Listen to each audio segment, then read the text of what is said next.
Produce చేయాలంటే మనకి బయట అయితే సీజనల్గా వర్షాలు పడినప్పుడు ఉరుములు మెరుపులు పడినప్పుడు దొరుకుతుంది, అది కన్జ్యూమ్ చేస్తాం. మరి అది లేదు, సీజన్ కాదు, అవి దొరకవు మనకి, అప్పుడు ఏం చేయాలి?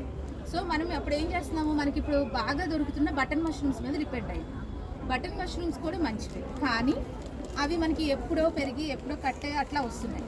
సో అదే మన ఇంట్లో ఇప్పుడు మనం మీరు ఒక ఆకుకూర పెంచితే అది తీసుకునేటప్పుడు ఎంత హ్యాపీనెస్ ఫీల్ అవుతారు. మనకు 100 రూపాయలు నుంచి ₹1,00,00,000 వరకు ఎంత గిఫ్ట్ ఇచ్చినా కలగని సంతృప్తి మీ ఇంట్లో మీరు పెంచుకున్న వెజిటబుల్తో మీరు ఫుడ్ తిన్నప్పుడు చాలా హ్యాపీగా, చాలా సాటిస్ఫైడ్గా ఫీల్ అవుతారు. సో అట్లాంటప్పుడు ఏంటంటే మనం ఆర్గానికల్గా మష్రూమ్స్ కూడా గ్రో చేసుకోవడం వల్ల ఇందులో మనకి బెనిఫిట్స్ ఏంటంటే మన ఇంట్లో ఉండే వాళ్ళందరికీ కూడా హెల్త్ కాన్షియస్ అవుతాం. సో మనం ఇది ఒకటి చేస్తున్నాం, ఎందుకు చేస్తున్నాం? ఇది న్యూట్రిషియస్ కాబట్టి మమ్మీ తెచ్చిపెట్టింది ఇంట్లో. పిల్లలకి జంక్ ఫుడ్ ఇవన్నీ ఎలా అలవాటు అయిపోయినాయో ఈ మష్రూమ్స్ కూడా ఏంటంటే మనం వాటిని రీప్లేస్ చేయడానికి మనకు చాలా యూస్ఫుల్గా ఉంటుంది. సపోజ్ మీరు ఏ సమోసాలో ఏవో చేస్తూ ఉంటారు ఇంట్లో, మష్రూమ్ కాంబినేషన్తో కర్రీ చేసేసి పెట్టారు అనుకోండి సమోసాలు, సమోసా చేసేసి అసలు మీ మామూలు పబ్లిసిటీ రాదు అసలు స్కూల్లోని కానీ ఎక్కడైనా. అలాగే మీరు ఇంట్లో మీ హస్బెండ్స్ ఎవరో ఏదో ట్రీట్ ఏదో ఇస్తారు, మీరు ఒక వెరైటీ మష్రూమ్తో చేసి పెట్టండి, that gives you so much of happy అనమాట. అంటే మీరు మొత్తం ఇంట్లోనే గ్రో చేసుకోలేకపోవచ్చు, బట్ మీరంటూ గ్రో చేస్తే మీకు కలిగే సాటిస్ఫాక్షన్ అది.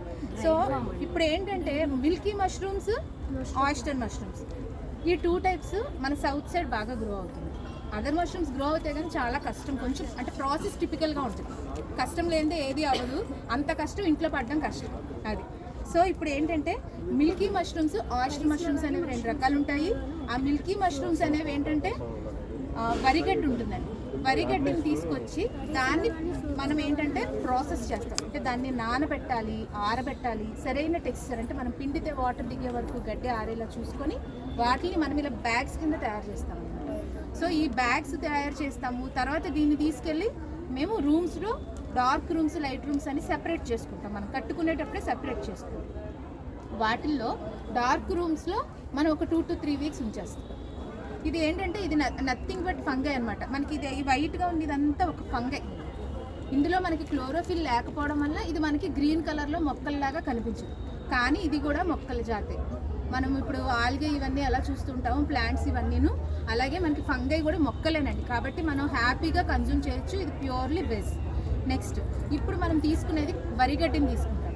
వరిగడ్డిని తీసుకొని ఎప్పుడైతే మనం నానబెడతామో దాన్ని మళ్ళీ నానబెట్టిన తర్వాత దాన్ని ఆరబెట్టి కొంచెం ఆరిపోయిన తర్వాత అంటే ఇలా పిండితే వాటర్ దిగేలాగా